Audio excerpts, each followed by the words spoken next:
ప్రాంతం వెనుకబడ్డ ప్రాంతమే ఉన్నది. చరిత్ర మనం ఏం చేస్తాం కానీ వెనుకబడ్డ ప్రాంతం ఇది. ఈ ప్రాంతాన్ని అభివృద్ధి చేయాలంటే ముందు ఇండస్ట్రీస్ కావాలి.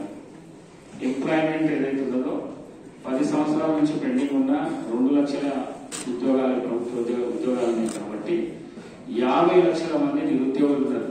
50 లక్షల మంది నిరుద్యోగులు ఉన్నారు. అందుకే ఈ ప్రాంతానికి ఇండస్ట్రీస్ తీసుకురావాలనే ఆలోచన ఉన్నది. తప్పకుండా ఆ విధంగా పరిగి కానీ, తాండూరు కానీ, వికారాబాద్ కానీ, కొడంగల్కు ఇండస్ట్రీస్ తీసుకొని వచ్చి ప్రైవేట్ ఎంప్లాయ్మెంట్ ఏదైతే ఉన్నదో అది కల్పించాలనే ఉద్దేశం రాష్ట్ర ముఖ్యమంత్రికి ఉన్నది. అదేవిధంగా నాకు ఉందని చెప్పేసి మీ అందరితో తెలియజేసుకుంటున్నాను.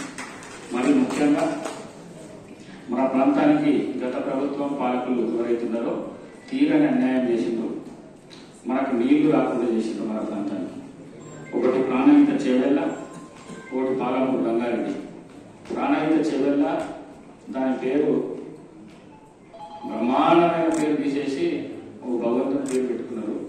దాని పేరు ఒరిజినల్ గా డాక్టర్ బిఆర్ అంబేద్కర్ సృజల స్రవంతి ప్రాణహిత చేవెళ్ళ దాని పేరు. ఆ పేరును తీసేసి కాళేశ్వరం బెండబెట్టి దేవుని కూడా ముంచేసే పరిస్థితికి గత పాలకులు గత ప్రభుత్వం తీసుకుని వచ్చింది. 1,50,000 కోట్లు మట్టిపాలు అయిపోయింది. ఆ ప్రాజెక్టు నడిచే పరిస్థితి లేదు. స్వర్గీయ రాజశేఖర రెడ్డి గారు ఉన్నప్పుడు దాన్ని 35,000 కోట్లతోని ప్రాణహిత చెవెల కాడికి చెవెల కూడా శంకుస్థాపన చేసిండు.